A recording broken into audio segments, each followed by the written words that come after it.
میری اصل زندگی کس کام میں بیتی ہے، میرے اصل مقاصد کیا تھے، میرے اصل ہدف کیا تھے، اور ہے اللہ کا فضل ہے ایک شوشے کا فضل ہے، وہ کیا اس پر توجہ، اس کو تو میں نے ذریعہ بنا ساز سکوت بہار، میرا مقصد ہے کہ اس امت مسلمہ کا قافلہ منتشر ہو گیا، اونٹنیوں نے توڑا دی ہیں اپنی رسیاں، ناقہ بے زمام ہو کر کوئی ادھر کوئی ادھر کوئی ادھر کوئی ادھر، ان کو پھر ایک قافلے کی شکل میں لانا چاہتا، جمع ہو جائے وہ منزل کی جو اللہ نے ان کے لیے معین کی، رسول نے معین کی، اس کی طرف پیش قدمی کر، میرا تو مقصد یہ ہے۔ بہرحال میں اس سمت میں اپنی باتیں آپ سے کروں گا بہت اختصار کے ساتھ۔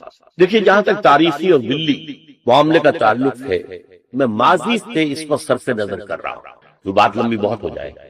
البتہ میری کتاب سابقہ اور موجودہ مسلمان امتوں کا ماضی، حال اور مستقبل یہ موجود ہے، اس کو پڑھیں۔ ماضی کیا ہے ہمارا، بنی اسرائیل کا ماضی کیا تھا، یہ دو ہی امتیں دنیا میں رہی، امت سابقہ اور امت موجودہ حال اور مستقبل کے بارے میں جو باتیں میرے سامنے آئی ہیں، اور یہ آئی ہیں کتاب و سنت اور حدیث کی روشنی میں، اور پھر جو اللہ نے تعقل عقل سے کسی چیز کو سمجھنا اس کی جو صلاحیت دی تھی، اس کا حاصل کیا ہے۔ نمبر ایک، جیسے ایک فرد کی زندگی کی سب سے بڑی حقیقت موت ہے، اس دنیا کی بھی سب سے بڑی حقیقت الساعہ، جسے ہم قیامت کہہ دیتے ہیں۔ ایک وقت آنے والا ہے یہ سب جگرگوں ہو جائے گا، پہاڑ جو ہے ریزہ ریزہ ہو جائیں گے، یہ ہائی رائز بلڈنگز جو ہیں ان کا نام و نشان نہیں رہے، مارگلا ٹاور جیسے بیٹھ گیا یا ٹوئن ٹاورز امریکہ کے جیسے بیٹھ گئے، یہ پوری دنیا قان صفصفا، یہ زمین بالکل کھلی چٹکل میدان، وہ زلزلۃ الساعہ سورہ حج کی پہلی آیت، یا ایھا الناس اتقوا ربکم ان زلزلۃ الساعۃ شیء عظیم، وہ آئے۔ اس کے ایک وقت کے بعد قیامت آئے، یہ قیامت نہیں ہے، یہ جس کو ہم قیامت کہہ دیتے ہیں، یہ قیامت، یہ الساعہ، جبکہ پوری یہ عالم جو ہے یہ ہلاک، اس عرصے کے بعد پھر انہیں اٹھایا جائے گا، یہ اٹھایا جانے والا دن قیامت ہے۔ قام یقوم قیامت، قیامت کھڑے ہونا، تمام انسان زندہ کرتے اپنی اپنی قبروں سے، یا جہاں جہاں بھی ان کے کچھ بقایا جات کہیں ہیں وہاں سے بھاگے ہوئے چلے آ جائیں۔ اس کے بعد یوم قیامت کے بعد یوم آخر ہو جائے گا۔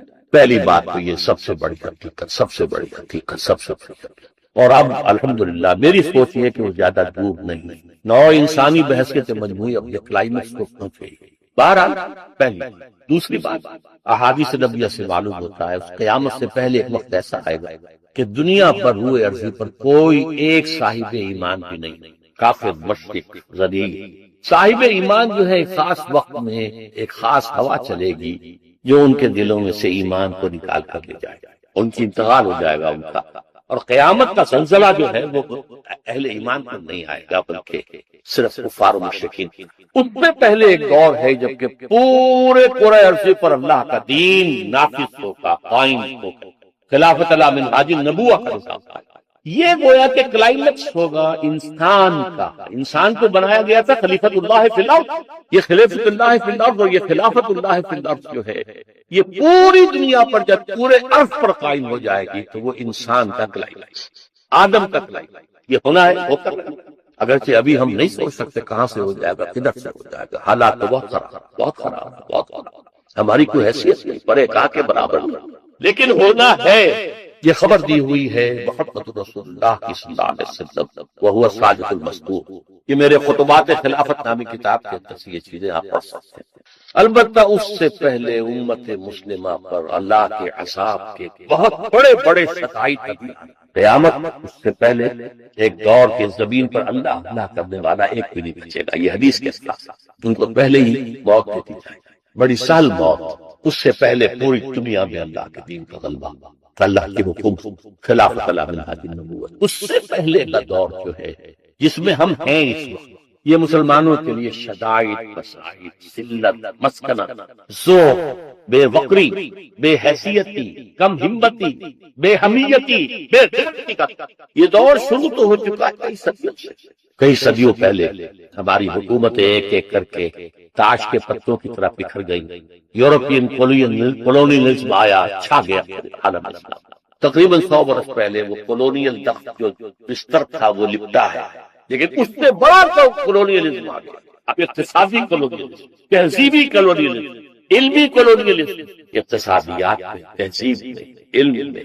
آج ذلت مسکن، یہ جو 2 مرتبہ بنی اسرائیل کے لیے آیا ہے، ضربت علیہم الذلۃ والمسکن، کسی قوم میں سے ہمت ختم نہ ہوئی، اندرونی ذوق، جیسے آپ کہتے ہیں کہ ایک سب سے ہٹا کٹا ہے لیکن وہ نیورسینیا کا مریض ہے، بھائی اعصابی مریض ہے، اس کے دم ہے ہی نہیں، وہ حال آج اس امت مسلمہ کا ہے۔ ہٹی کٹی تو اتنی ہے کہ 1.5 ارب ان حیثیت، وسائل کا فسائل سیل، جیسے سیلاب کے اوپر جھاڑ جھکاڑ آ رہا ہوتا ہے، جب سیلاب آتا ہے آگے آگے، اس طرح کی اس کی کیفیت۔ ذلت و مسکنت کا عذاب تو کئی صدیوں سے چلتا ہے، اب جو عذاب آ رہا ہے وہ فزیکل عذاب، قتل و غارت افغانستان میں ہماری نگاہوں کے سامنے، عراق میں ہو رہا، ایران اب ٹارگٹ ہے، شام ٹارگٹ ہے، ایک ٹارگٹ وہ ہے جو ہمارے ہاں زبان پر نہیں آتا ہے، وہ پاکستان۔ یہ جو ہے بڑے بڑے عذاب، بڑی بڑی جنگیں، تباہی، ہلاکت کا بات، یہ ابھی الگ۔ اس کے اعتبار سے خاص طور پر 2 حصے میں کرتا ہوں امت مسلمہ، بلکہ 3 حصے۔ پہلا حصہ تو یہ ہے عرب اور غیر عرب۔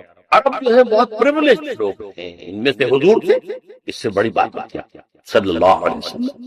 سب سے بڑی بات یہ کہ ان کی مادری زبان میں اللہ کا، ہمیں تو پاپڑ بیلنے پڑتے ہیں، عربی زبان سیکھے تو قرآن اپنی آنکھوں سے پڑھیں، ورنہ زیادہ ترجمہ پڑھ لیں گے، اور ترجمہ جو ہے انسپائر کر سکتا ہے۔ اب اگر انہوں نے یہ کیا ہے کہ جیسے ہی کولونیلزم کا بستر ہٹا، عراق سے انگریز گئے، وہاں سے فرانسیسی چلے گئے، وہاں سے اطالوی چلے گئے وغیرہ، کسی نے اللہ کے دین کا رخ نہیں کیا، رخ کیا ہے تو یا ماسکو کا اور یا باشا۔ ان سے بڑا کرمنل اللہ کی نگاہوں میں کوئی نہیں، جن کے رتبے ہیں سوا مشکل، ان پر تو جو عذاب آنے والا ہے جس کی خبریں دی گئی ہیں احادیث کی، میں تذکرہ کرنا نہیں چاہتا۔ یوں سمجھ لیجئے مبینہ طور پر جو ہولوکاسٹ پچھلی صدی میں سابقہ امت مسلمہ یہود پر آیا تھا، اس سے کئی گنا بڑا ہولوکاسٹ عالم عرب میں آنے والا ہے۔ باقی جو غیر عرب مسلمان ہیں ان میں خاص حیثیت جو ہے وہ پاکستان اور بنگلہ دیش کے مسلمان، اور ثانوی درجے میں بھارت کے مسلمان۔ انہوں نے ایک ملک تقسیم کرایا اور بڑی خونی تقسیم ہوئی،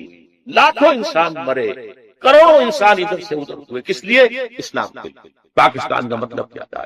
یہ اور کہیں نہیں ہوا، یہ جاوا سماٹرا میں نہیں ہوا، یہ کہیں اور نہیں ہوا، یہ ایران میں نہیں ہوا، یہ کہیں نہیں ہوا، یہ صرف اس میں بھارت کے مسلمانوں نے سپورٹ کی اور آزادی دلوا دی۔ پاکستان کو 2 خطوں پر مشتمل تھا، کرو بھیا، جو ہم پہ گزری سو گزری، جو ہم پہ گزرے گی سو گزر جائے گی، چھوڑو جاؤ کرو۔ لیکن ہم نے کچھ اللہ سے وعدوں کی خلاف ورزی کی، غداری کی، بے وفائی، اس کی 2 سزائیں جو ہم پر آ چکی ہیں۔ ایک عمومی منافقت، اللہ سے وعدہ کر کے پھر جاؤ گے تو نفاق دل میں ڈالے گا۔ یہ سورہ توبہ کی آیات 75، 76، 77 کا مطالعہ کر لیا۔ آج پوری قوم منافق قوم، اللہ ماشاءاللہ۔ ہمارا دستور منافقت کا پرندہ، منافق کون ہوتا تھا؟ بظاہر قانونی طور پہ مسلمان، حقیقت میں کافر۔ ہمارے دستور میں قرارداد مقاصد ہے، فلاں دفعہ ہے، فلاں دفعہ ہے، لیکن حقیقت میں ہم کافر ہیں۔ وَمَن لَّمْ يَحْكُم بِمَا أَنزَلَ اللَّهُ فَأُولَٰئِكَ هُمُ الْكَافِرُونَ۔ بنگلہ دیش کا معاملہ بھی یہی ہے، بھارت کے مسلمان تو انڈائریکٹلی اس میں مجرم ہیں، انہوں نے سپورٹ کیا تھا۔ اصل مجرم جو ہے پاکستان اور بنگلہ دیش کے۔ یہ ہے، اس میں جو ہے اس سے علاج کیا ہے، اس کا نکلنے کی کوئی صورت ہے یا نہیں ہے؟ ایک ہی علاج ہے۔ دنیا کے کسی ایک سائزیبل ملک کے اندر اگر اسلام کا نظام پورا قائم کر کے دنیا کو دکھا دیا جائے اور چیلنج کیا جائے، come and see with your own eyes this is Islam، تب وہ شہادت علی الناس کی ذمہ داری بطور فرض کفایہ ادا ہوتا ہے۔ پوری امت نہ بھی ایسا کر سکے، لیکن امت کا کوئی حصہ، کوئی سائزیبل یہ کر کے دکھا دے تو یہ پوری امت کی طرف سے فرض کفایہ ہوتا ہے۔ جیسے جنازے کی نماز کچھ لوگ بھی پڑھ لیں تو فرض کفایہ ادا ہو گیا، باقی سب لوگ جو بستی کے ہیں وہ اس سے مستثنیٰ ہو گئے۔ کوئی بھی نہ پڑھے تو سب سب گناہ، اس وقت ہم سب گناہ گار۔ لیکن یہ کہ یہ 40 کروڑ کے قریب مسلمان جو میں نے آپ کو بتایا پاکستان، بھارت اور بنگلہ دیش میں ہیں، 30 کروڑ مسلمان عالم عرب کے ہیں، 40 باقی اور ہے مختلف متفرق 70 کروڑ، یہ تیسرے درجے میں۔ اگر ہم کسی بھی خطے میں وہ اسلام کا نظام قائم کر کے دکھا دیں تو بحیثیت امت مسلمہ جو ہمارا فرض منصب ہی تھا، یہ تکونوا شہداء علی الناس، لوگوں پر گواہی دو، یہ ہے اللہ کا دین، آؤ دیکھو، تو اللہ کا یہ عذاب ختم ہوگا، صورتحال ختم ہوگی۔ یہ میں نے ذرا عالمی سطح پر بات کی ہے۔ اب آئیے پاکستان، میں آج بھی اس کا قائل ہوں کہ پاکستان اسی کام کے لیے قائم ہوا۔ علامہ اقبال کا فکر، خاص طور پر سن 30 میں جو ان کا خطبہ الہ آباد، اس سے پہلے ان کی شاعری کیا کہنے ہیں، اس کے جو سور پھونکا تھا پھر قائد اعظم نے 1938 سے 47 تک جو راگ الاپا ہے اسلام اسلام اسلام اسلام اسلام اسلام، اس کے نتیجے میں 1946 کے الیکشن کے اندر مسلم لیگ کی حیثیت حاصل ہوئی. یہ مسلمانان ہند کی واحد نمائندگی، اور یہ اللہ کا اصل میں معجزہ ہے. میں نے لکھی ہے کتاب استحکام پاکستان، پڑھیے. میں کہتا ہوں پاکستان کا قیام ایک معجزہ ہے. معجزہ کیوں ظاہر ہوا کہ ہم نے کہا تھا اے اللہ ہمیں آزادی دے ہندو سے اور انگریز سے، تو ہم تیرے دین کا بول بالا. خلافت راستہ کا نظام دنیا کو ایک دفعہ پھر دکھاتے. میں نے اسی لیے اپنی اس کتاب میں استحکام پاکستان میں قرآن اس پاکستان کے قیام کو معجزہ کہا، اور قائد اعظم کی شخصیت کے لیے میں لفظ استعمال کیا معجز نما شخصیت. لیکن افسوس صد افسوس کہ ہماری پہلی نسل جو ہے وہ اس میں بالکل ناکام، وعدہ خلافی کی. ہم نے بھی واشنگٹن کی طرف اپنا قبلہ سیدھا کر مغربی تہذیب و کلچر کے لیے دروازے کھول دیے. امریکہ کی عالمی پالیسیوں کا ایک اعلی کار. یہ پورے پاکستان کی تاریخ ہے. یہ کوئی آج کی بات نہیں، یہ صرف مشرف کی بات نہیں، پوری پاکستان کی تاریخ ہے. بہرحال یہ جو سزا کا معاملہ تھا، یہ منافقت کی شکل میں تو سزا ہمیں مل گئی، اور ایک بہت بڑا وار 1971 میں پاکستان تو لاکھوں افراد مارے گئے. 93,000 ہمارا قیدی اس ہندو کے قید میں گیا کہ جس پر ہم نے کہیں 1000 برس کہیں 800 برس پاکستان مشرقی پاکستان نہیں رہا، بنگلہ دیش. لیکن آج سے کچھ 20 سال پہلے جب پاکستان کی عمر 40 برس ہوا چاہتی تھی قمری حساب سے، میرے دل میں امید کا ایک چراغ روشن. پاکستان کے مستقبل کے بارے میں رجائیت، امید، اور وہ خاص اس حوالے سے تھا کہ ایک فرد کی بھی اصل میچورٹی کی عمر قرآن مجید کے روح سے 40 برس. اسی طرح بنی اسرائیل کی تاریخ میں 40 برس کا عدد بہت اہم ہے کہ جو نسل نکلی تھی مصر سے، جو غلامی کا تاغ اٹھائے ہوئے تھی، اس نے تو حضرت موسیٰ کو پورا جواب دے دیا تھا کہ ہم جنگ نہیں کریں گے. فَاذْهَبْ أَنْتَ وَرَبُّكَ فَقَاتِلَا إِنَّا هَاهُنَا قَاعِدُونَ. اللہ نے سزا دی، اب یہ 40 برس تک یہی بھٹکتے پھریں گے صحرائے تیہ کے اندر. یتیہون فی الارض فإنہا محرمۃ علیہم 40 سنہ، یتیہون فی الارض. لیکن 40 برس کے بعد نئی نسل جو پیدا ہوئی، صحرا میں پلی بڑھی تھی، آزادی کی فضا میں سانس لے کر ابھری تھی، اس نے جنگ کی. جوشوا، حضرت یوشع علیہ السلام، یوشع بن نون، اور پھر ان کا دور شروع، کامیابی. تو شاید 40 برس تک پاکستان بھی صحرائے تیہ کے اندر بھٹکتا رہا. شاید اللہ کرے. امید تھی. اس امید کا مظہر ہے میری کتاب استحکام پاکستان. کتنوں نے پڑھی ہوگی آپ کی؟ میرا خون جگر ہے. امید تھی کہ ہوگا انقلاب یہاں آئے، اللہ کرے. لیکن چند ہی سال میں اس امید کے تاروں پود بکھر کے رہ گئے. واہ ناکامی مچائے کارواں جاتا رہا، کارواں کے دل سے احساس سے آیا. سن 92 میں یہ جو کتاب آئی تھی استحکام پاکستان، یہ 85-86 میں لکھی گئی، 85 میں 86. 92 میں میری کتاب آئی ہے جس کا میں نے پہلے بھی ذکر کیا. تو پڑھیے ہی بتا کے سابقہ اور موجودہ مسلمان امتوں کا ماضی حال مستقبل. اس میں میں نے پاکستان کے لیے لکھ دیا یاس انگیز کیفیت. 3 میں سے کوئی ایک انجام اس کا ہوگا. ایک تو یہ ہے جس کے کوئی آثار نہیں، کہیں نظر نہیں آ رہے، کوئی امید کی کرن نہیں، کہ اس امت مسلمہ پاکستانیہ کو قوم یونس کی طرح توبہ کرنے کی توفیق اور عذاب ٹل جائے. اللہ کی قدرت سے بعید نہیں، لیکن کوئی امید کے آثار نظر نہیں آ رہا. بہرحال ایک ممکنہ بات. دوسرا یہ کہ کوئی بڑا جھٹکا لگے 1971 والا، اس کو ہم نے مغربی پاکستان میں محسوس نہیں کیا تھا، یہاں محسوس کر کے لوگ جاتے ہیں. یہ بھی بڑی کامیابی. اگر عثمانیوں پر کوئی غم ٹوٹا تو کیا غم ہے کہ خون 100,000 انجم سے اٹھتی ہے سحر پر. اور تیسرا میں نے لکھا ہے، آج بھی پڑھ لیجئے، سن 92 کی چھپی ہوئی کتاب. تیسرا امکان یہ ہے کہ بھارت پاکستان کو فتح کرے، کروڑوں مسلمانوں کو قتل کرے، اپنی 1000 سالہ غلامی کا پورا انتقام، اپنے انتقام کی پیاس کو بجھانے کے بعد، لیکن اس کے بعد پھر انشاءاللہ وہ ایمان اور فتنہ تاتار کی تاریخ دوبارہ دہرائی جائے گی. کروڑوں مسلمان ان کے ہاتھوں قتل ہوا، کروڑوں. پھر اسلام نے انہیں فتح کر لیا، وہ مسلمان ہو گئے، اور پھر عظیم ترین مملکتیں پوری دنیا کے اندر ترکوں نے قائم کی. ترکان تیموری ہندوستان، ترکان صفوی ایران، اور ترکان عثمانی کی تو کیا بات. اناطولیا سے شروع ہو کر ترکی جو ہے اس کا بھی ایشیائی حصہ صرف ان کے پاس تھا. پھر جو ان کا فتوحات ہوئی، یورپ کا تقریباً آدھا مشرقی یورپ ان کے تحت تھا. ہے آیا فتنہ تاتار کے افسانے سے پاسباں مل گئے کعبے کو سر سے. وہی جو قاتل تھے، سب فلاٹ تھے، پورے شہر کے لوگوں کی آبادی کو ختم کر کے اور ان کی گردنیں علیحدہ کر کے، ان گردنوں کو، سروں کو، سریوں کو جمع کر کے ایک پہاڑی کی شکل دے کر اس کے اوپر تخت جما کر ایک تاتاری وحشی سردار شراب، چشمے فلک نے یہ منظر بھی دیکھے ہیں۔ بہرحال یہ تین جو آپشنز میں نے سن 92 میں کہے تھے آج بھی میری کتاب میں موجود ہے، اور بدقسمتی ثم بدقسمتی ثم بدقسمتی، آج حالات اس سے بھی زیادہ دور جا چکے۔ آج سے 2 یا 2.5 سال پہلے میں نے یہ تقریریں کی تھی، تو آپ نے وہ بھی نہیں پڑھی ہوئی۔ ایک تو عالمی سطح پر موجودہ عالمی حالات میں اسلام کا مستقبل، اور ایک پاکستان کے وجود کو لاحق خطرات و خدشات۔ حالانکہ اس کے لیے جو تقریر کا میں نے اشتہار دیا تھا اس میں عنوان کچھ اور تھا، کیا پاکستان کے خاتمے کی الٹی گنتی شروع ہو چکی ہے؟ ہاں، اس وقت مجھ پر خاصی مایوسی کا بنتا ہے پاکستان کے مستقبل اور وجود کے۔ 3 سال پہلے کی بات جو کی تو پائی، اس میں کوئی فرق نہیں۔ مانن پاکستان ختم ہو چکا، ایک انڈیپینڈنٹ سوورن اسٹیٹ کی حیثیت نہیں رہی ہے۔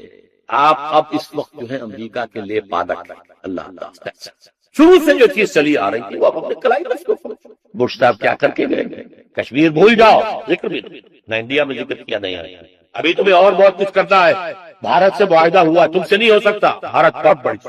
آج سے کوئی 40 سال قبل میں بڑے بھائی کے ساتھ مشرقی پاکستان تھا اس وقت، 67-68 کی بات کر رہا ہوں، سیر کے لیے گئے تھے۔ میرے ایک ہمنام اسرار الحق صاحب وہاں پہ چیف انجینئر تھے پاک PWD کے، انہوں نے دعوت دی تھی، آپ میں یہاں ہوں سیر کرا ڈھاکہ اور مختلف جگہ چٹاگانگ چوٹوگرام جسے کہتے ہیں۔ وہاں ایک ملاقات میں اسرار الحق صاحب نے، وہ اب امریکہ جا چکے، وہیں کیا بات ہو گئے، پہنچی وہیں ایک خاص جہاں کا سبیر تھا، انہوں نے ایک جملہ کہا جس پر مجھے بہت پیش آیا۔ جملہ سنیے، India is a very great country and Pakistan is only a nuisance to it. انگریزی دان لوگوں نے تو سمجھ لیا ہوگا، بھارت ایک بہت بڑا ملک ہے اور پاکستان اس کے لیے تھوڑی سی سرگرانی کا باعث ہے۔ آج یہ جملہ 100% آپ کے نگاہ میں، اگر آنکھیں بند کیے رکھیں تو اور بات ہے، اگر حالات کے رخ کو نہ پہچاننا چاہیں تو لگے رہے اپنے دھندوں میں، کاروبار ورنہ صورتحال یہ پیش آئی، الٹی گنتی شروع ہو چکی۔ لیکن اس سب کے باوجود ابھی امید کا چراغ میرا گل نہیں، مدھم پڑ گیا ہے، ٹمٹما رہا ہے، لیکن میرا ایک جو امید کا سہارا ہے وہ 400 برس کی تاریخ ہے بھارت ہندوستان کی، جس کے کوئی منطقی تقاضے نظر آتا ہے، اور مستقبل کی پیشین گوئیاں ہیں محمد رسول اللہ صلی اللہ علیہ وسلم۔ تو یا ماضی میں روشنی نظر آتی ہے یا مستقبل میں نہیں، we have been cut to size۔ اور جو تھوڑا سا شوشہ چھوڑا ہے مشرف صاحب نے کہ میرا جو چین کا دورہ تھا وہ اسی مقصد کے لیے تھا، وہ بیلنس کرنے کے لیے گئے تھے۔ اول تو چین آپ کو بھاس ڈالے گا نہیں، ابھی طویل عرصے تک اس کا ارادہ کنفرنٹیشن کا ہے ہی، وہ اپنی اکانومی کو ڈیولپ کرنے میں لگا ہوا ہے۔ ثانیاً اگر آپ کی کوئی پیش رفت ہو گئی تو آپ کے اوپر زبردست حملہ جو ہے بھارت کا اور افغانستان کی طرف، دونوں طرف۔ اب آپ شکنجے میں، وہ افغانستان جو ہمارا دوست تھا اور اس کے دوست تھے اور امدادی تھے، کرزئی کے بیانات سنیے، یہ کون ہز ماسٹرز وائس ہے، وہ یہ اس کی بات نہیں ہے، یہ بش کی بات۔ بش نے کچھ باتیں یہاں آ کے کرنی تھی، کچھ باتیں پہلے ہی پہنچا دی تھی شروع کر سے۔ آج سے 2-3 مہینے پہلے ایک انٹرویو چھپا تھا اکرم ذکی صاحب کا، جو ڈپلومیٹ بھی رہے ہیں اور بیوروکریٹ بھی رہے ہیں، یہ قومی ڈائجسٹ میں ان کا انٹرویو چھپا تھا اور انہوں نے یہ کہا تھا، لکھ کے رکھ لو، ان قریب بھارت پاکستان پر بہت بڑا خطرہ۔ اگر ذرا بھی محسوس ہوا کہ چائنا اور پاکستان اور قریب آ رہے ہیں تو یہ کانٹا پھر نکال دینا پڑے گا، یہ تو پھر بہت بڑی بات بن جائے گی، یہ تو کانٹا ہوگا پھر۔ بہرحال اس کے باوجود میں آپ سے کہہ رہا ہوں، امید ہے کہ شاید کوئی معجزہ، اللہ پاکستان کا قیام بھی معجزہ تھا اور پھر تاتاریوں کا معجزہ کچھ تھا، اب بھی معجزہ ہو سکتا ہے، تاتاریوں کی تاریخ بھی ہے دہرائی جا سکتی ہے۔ اور پھر لیکن اسی خطے سے اسلام کا انجام، چاہے ہمارے کروڑوں مر جائیں اور اس کے بعد ہندو مسلمان، اور یہ پیشین گوئی شاہ ولی اللہ دہلوی کی ہے، ایک وقت آئے گا کہ ہندوستان کی اونچی ذات کے لوگوں کی اکثریت اسلام قبول کر لے گی۔ دیکھیے ہمارے ذہن میں خیال بھی آتا ہے تو نچلی ذات کا، شیڈولڈ کاسٹ کا، شودروں نہیں، اونچی ذات کے ہندوؤں کی اکثریت جو ہے اسلام قبول کر لے۔ اب آئیے آخری کلائمیکس، یہ تو حالات ہیں، تاریخ کا رخ ہے، جا رہا ہے، پاکستان کدھر جا رہا میں روک نہیں سکتا، آپ روک نہیں سکتے۔ ہماری جو بھی غلطیاں ہیں، کوتاہیاں ہیں، وعدہ خلافیاں ہیں، ان کی کیا سزا ہمیں ملتی ہے، ہم اس سے مستحق ہیں، ہم کو شکوہ نہیں کر سکتے۔ اصل مسئلہ فرد جہاں سے میں نے بات شروع کی تھی، زندگی کی سب سے بڑی حقیقت موت اور دوسری سب سے بڑی حقیقت آخرت۔ ایک فرد جو ہے وہ اپنی عاقبت کیسے درست کرے؟ تاریخ کے دھارے کا رخ موڑنا تو میرے لیے یا آپ کے لیے ممکن نہیں ہے۔ ہاں اللہ جب چاہے وہ گھاس کے تنکوں سے بھی کروا سکتا ہے، ابابیل کی چوچوں کے اندر چھوٹے چھوٹے کنکروں سے ہاتھیوں کو اور پورے ابرہہ کے لشکر کو ہلاک کر سکتا ہے، اس کی ہے قدرت۔ لیکن انفرادی نجات، میں ہوں میری قبر ہے میرے ساتھ، اس کے لیے کیا کرنا ہے؟ اللہ کی رضا اور آخرت کی نجات کے حصول کے لیے دو شرطیں، ایمان اور عمل صالح۔ ایمان بھی قانونی ایمان نہیں جس کی بنا پر آپ مسلمان کہلاتے ہیں۔ قانونی طور پر تو سب مسلمان ہیں، جو زانی ہے، شرابی ہے، بدماش ہے، چور ہے، اچکا ہے، ڈاکو ہے، سود کھاتا ہے، کچھ بھی کرتا ہے، مسلمان تو ہے۔ حقیقی ایمان، دل والا ایمان، نور قلب بن جائے، وہ ایمان ہے، اس کے بغیر نجات نہیں ہے۔ اور اس کا ذریعہ قرآن حکیم، پڑھو، پڑھاؤ، سیکھو، سکھاؤ، پھیلاؤ۔ جو میں نے عرض کیا، ویسے تو زندگی کے 40 سال تو میں نے اتوار کے درس کے بارے میں کہے تھے، میں تو یہ کام کر رہا ہوں 19 برس کی عمر سے، میڈیکل کالج کے طالب علم کی حیثیت سے درس قرآن۔ یہ ایمان حقیقی قرآن سے ملے، یہ ہماری تحریک کا، میرے کام کا، میری جد و جہد کا، زندگی کی جو بھی میری سعی اور مساعی ہے اس کا ایک حصہ قرآن۔ انجمن خطاب القرآن، حلقہ مطالعہ قرآن، قرآن اکیڈمیز، قرآن کالج، قرآنی تربیت گاہیں، قرآن کانفرنسیں، یہ نام اللہ کے فضل و کرم سے ہم نے تازہ کیا۔ ایک وقت تھا کہ پورے شہر لاہور میں میرے سوا کوئی اور قابل کر ہی نہیں رہا تھا، اب اللہ کا شکر ہے بہت سے ادارے ہیں، ترجمہ قرآن کے ادارے بنے ہوئے ہیں، اور 4 6 مہینے کے کورسز کا اعلان ہوتا رہتا ہے۔ الہدا خواتین کے اندر ایک بہت بڑا ادارہ ہے، اگرچہ ان چیزوں کے اندر وہ انقلابی رنگ نہیں، بہرحال ہے، کچھ تو پیدا ہوگا۔ تعالیٰ کا جو تصور ہمارا ہے اس کے لیے لفظ ہے فرض، ویسے تو اس سے آگے ہے، نوافل ہے، مستحبات ہے، فرض اس پر نجات کا دار ہوگا۔ البتہ یہ فرض کیا ہے یہ سمجھ لیجیے، سب سے بڑی بدقسمتی یہ ہے کہ ان کا تصور ہمارا محدود ہو گیا۔ نماز، روزہ، حج، زکات کوئی کرتا ہو تب بھی جانتا ہے کہ یہ فرض ہے، کوئی نہ کرتا ہو تب بھی جانتا ہے کہ یہ فرض ہے۔ کوتاہی ہے میری، میں نہیں کر رہا ہوں، ٹھیک ہے تو فرض۔ ایک فرض جس کا تعلق قانونی اسلام سے نہیں ہے، حقیقی ایمان سے ہے، وہ ہے جہاد فی سبیل اللہ، جس کے بغیر نجات نہیں ہے۔ اس لیے کہ ایمان کا لازمی تقاضا وہ ہے جہاد، یہ نہیں کریں گے تو نجات نہیں۔ ایمان کا تقاضا وہ، حقیقی ایمان کا تقاضا وہ۔ اسلام کے ارکان یہی ہے، کلمہ شہادت، نماز، روزہ، یہ اسلام کے ارکان۔ ایمان کا رکن اعظم، رکن رکین جہاد، اس کے 3۔ پہلا جہاد نفس کے خلاف، معاشرے کے خلاف، شیطان کے خلاف، تاکہ آپ واقعی اللہ کے بندے بن جائیں، اس کی اطاعت اور عبادت کا حق۔ یہ پہلا کام۔ مکمل اطاعت آپ نہیں کر سکتے جب تک کہ باطل نظام آپ کے سر پر، سود کو آپ ختم نہیں کر سکتے، فضا کے اندر موجود ہے جو میری سانس کے ساتھ میرے اندر جا رہا ہے، چور کا آپ ہاتھ نہیں کاٹ سکتے جب تک کہ نظام پائے۔ لہذا ہماری بندگی جو ہے، نہ بندگی میری بندگی ہے، ہماری بندگی جزوی ہے، لیکن جس حد تک بھی اللہ کے احکام پر آپ عمل پیرا ہو سکے اور نہ کریں تو آپ مجرم۔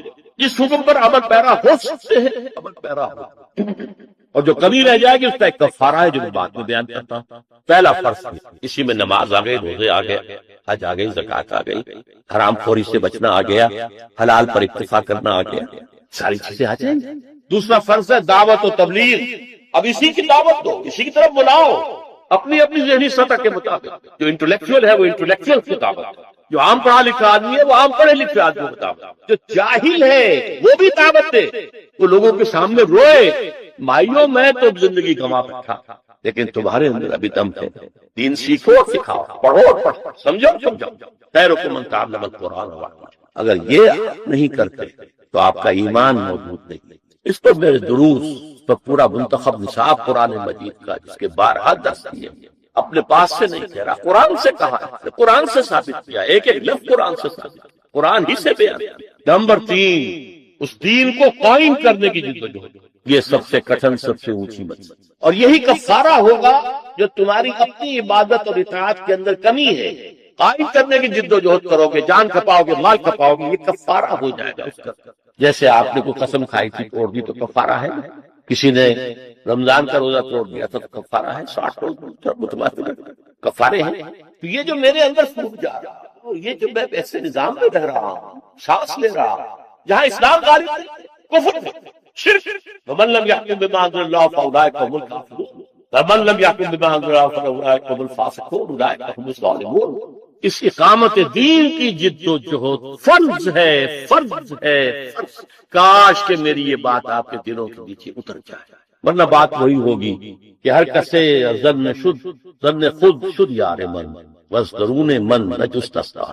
یہ جد و جہد کبھی سوچیے تو صحیح. مجھے باولے کتے نے کاٹا تھا، میں نے اپنی میڈیکل پریکٹس چھوڑی تھی. میں مولوی نہیں تھا کہ درس قرآن میں رکھنا ہوں. یہ ایک تحریک تھی، اس کے مقاصد تھے. اس کا ذریعہ یہ تھا قرآن کے ذریعے ایمان پیدا کرو تاکہ ایمان کے ذریعے سے جہاد کرو. اس کے لیے زندگی کھپائی. اب اس کی جو شرائط ہے اقامت دین کی جد و جہد کے، اس میں سے پہلی شرط جماعت. یہ کام اکیلے نہیں ہو سکتا. خود اپنی اصلاح اکیلے ہو سکتی ہے، اگرچہ آپ کو ماحول اچھا مل جائے تو آسانی ہو جائے گی، لیکن اکیلے بھی ہو سکتی ہے. دعوت، تبلیغ، تعلیم یہ انفرادی طور پر بھی ہو سکتی ہے. حضرت نوح انفرادی طور پر 900 برس تک دعوت دیتے رہے، اور اس کے لیے ادارے بھی قائم ہو سکتے ہیں، انجمنیں قائم ہو سکتی ہیں، فاؤنڈیشنز قائم ہو سکتے ہیں، پبلشنگ ہاؤسز قائم ہو سکتے ہیں، سم و بسر کے نظام قائم ہو سکتے ہیں. ٹھیک ہے، ادارے، انسٹیٹیوشن، انجمن، ایسوسیشن. لیکن اس تیسرے لیول پر آ کر جماعت، لا اسلام الا بالجماعت، مردوں اور عورتوں دونوں کے لیے. اس کی بنیاد بیعت، عورتوں کی بیعت قرآن مجید میں موجود، مردوں کی بیعت کا ذکر ہے لیکن حدیث کے اندر اس کے الفاظ جماعت، لا اسلام الا بالجماعت. انی آمرکم بخمس بالجماعت والسمع والطاعت والہجرۃ والجہاد. یوں سمجھ لیجئے جس نے یہ سمجھ لیا کہ اقامت دین کی جد و جہد فرض ہے، اسے جاننا چاہیے کہ اس کے لیے التزام جماعت فرض. میری سوچ یہ ہے، خدا کے لیے سمجھ لیجئے. علمی نکات اپنی جگہ ہے، قرآن مجید کی حکمتوں کی باریکیاں اپنی جگہ ہیں، ان کا تو کوئی احاطہ کر ہی نہیں سکتا. اس کا ایسنس کیا ہے، اس کا تھرسٹ کیا ہے، وہ چاہتا کیا ہے، وہ کس چیز کو ایمفیسائز کرتا ہے، کس چیز کو مرکز بناتا ہے، اس کو سمجھ. اقامت دین کی جد و جہد فرض، اس کے لیے التزام جماعت فرض.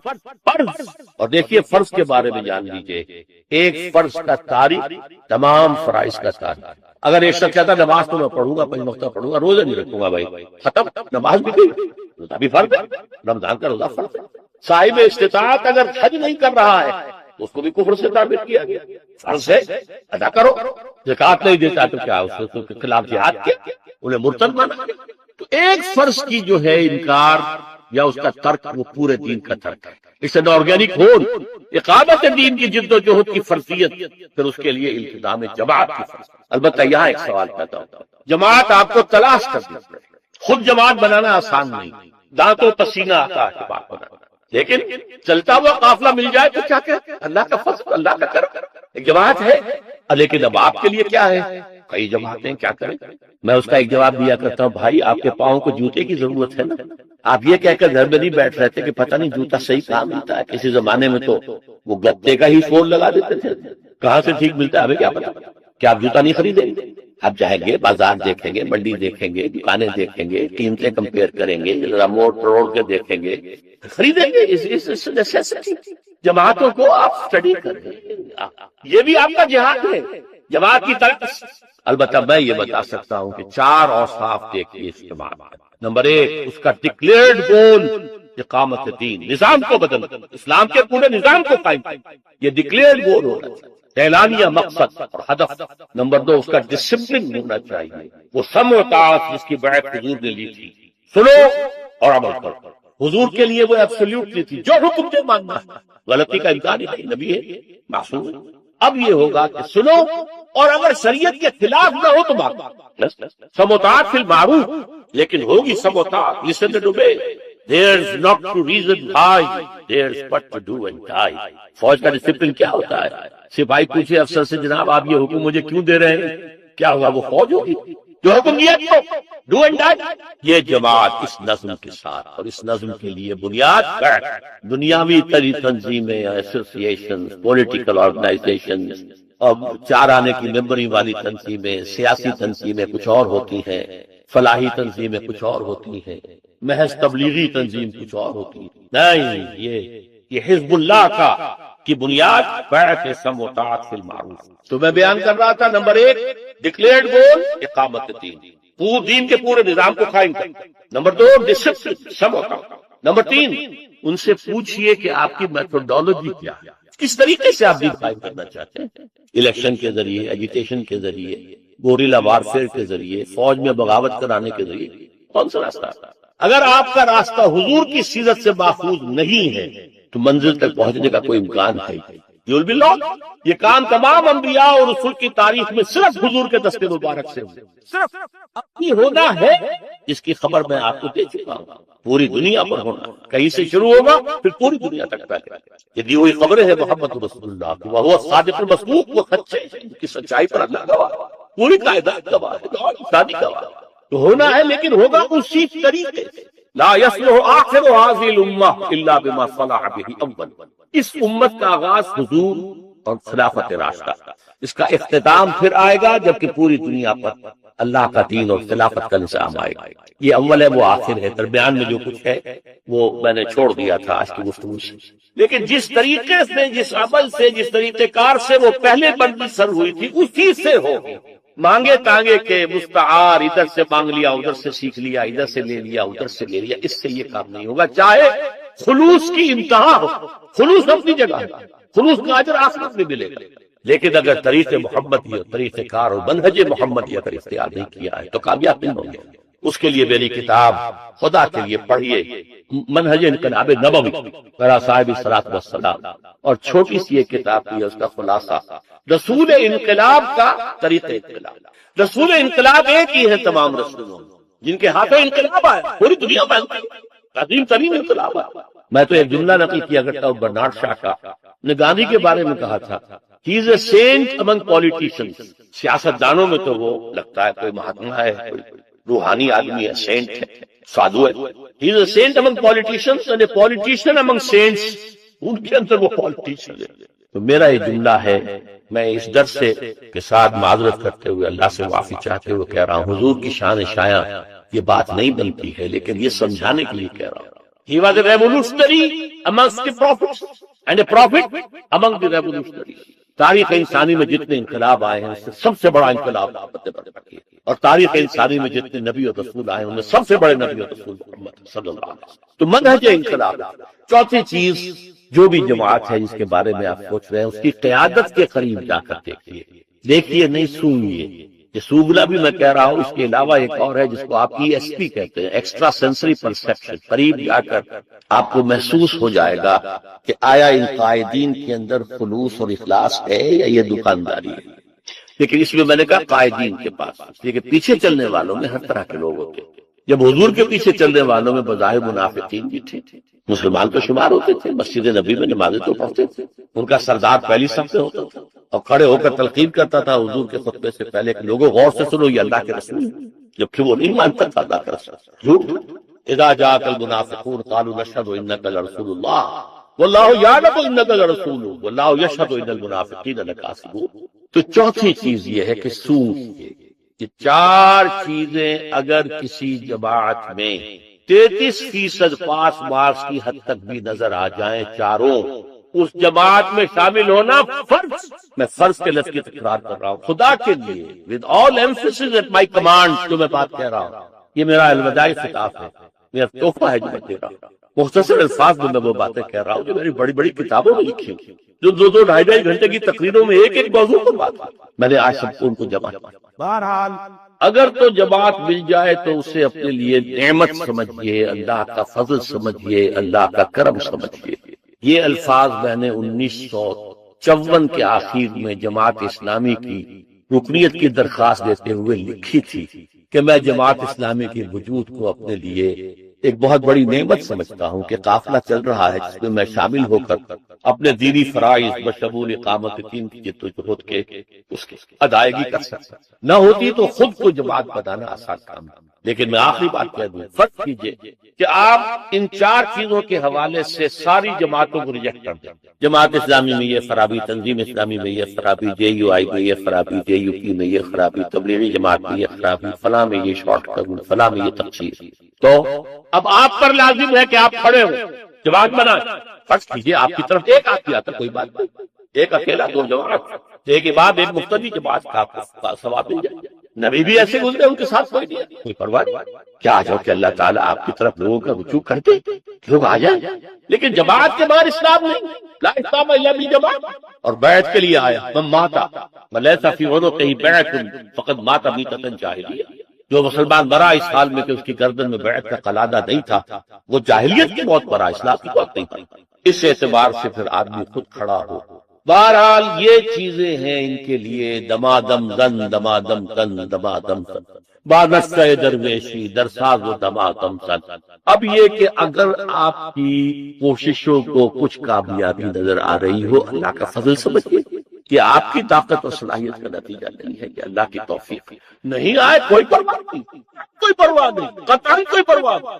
اگر آپ لگے رہے تو دنیا میں کوئی تبدیلی آئے، آپ کی عاقبت صبر، آپ اللہ کے ہاں جا کے سرخرو کرو، بشرطے کہ اپنا سب کچھ لا کر ڈال دیا. محض انگلی کٹا کر جو ہے شہید نہ بن جائے، محض کسی جماعت کا فارم پر کر کے 10 بجے کے بعد پہنچ گئے، وہ تو انٹری ہے. اب اس کے بعد آپ نے اس میں کتنی محنت ڈالی ہے، کتنا وقت صرف کیا ہے، کتنا اپنا خون جلایا ہے، کتنی اپنی نیندیں حرام کی ہیں، کتنا اپنا پیسہ لگایا، یہ تو اللہ جانتا ہے. کتنی اپنی اولاد کو اس کام کے لیے تیار کیا. اس کے اعتبار سے مدارج ہوں گے، مراتب ہوں گے، اونچے سے اونچے مراتب، اونچے سے اونچے. بہرحال یہ ہے ہماری کامیابی. اولئک هم المفلحون اولئک هم الراشدون. ابھی ہم نے پڑھا تھا فمن زحزح عن النار وادخل الجنہ فقد فاز اولئک هم الفائزون. اس کا کوئی تعلق اس سے نہیں ہے دنیا میں قائم ہو یا نہ ہو. اگر کھجرو ہے انجم آسمان تیرا ہے یا میرا، یہ سارا معاملہ اس کی حکمت. ابراہیم کے ہاتھوں نہیں ہوا، خلیل اللہ ہے، امام الناس ہے، ابو الانبیاء ہے، انقلاب تو نہیں. موسیٰ کے ہاتھوں نہیں ہوا جن کے ذکر پر 1/13 قرآن 550 آیت قرآن کی حضرت موسیٰ کے ذکر پر چلے گئے دنیا سے خالی ہاتھ. خالی ہاتھ کس معنی؟ حالانکہ اگر اس وقت ان کی قوم جو ہے انکار نہ کرتی، جنگ کرتے، تو اسی وقت اسلامی ریاست قائم ہو جاتی. لیکن انکار کیا تو 40 برس کے لیے ارض مقدس حرام یتیہون فی الارض. بہرحال یہ کام ہوا ہے.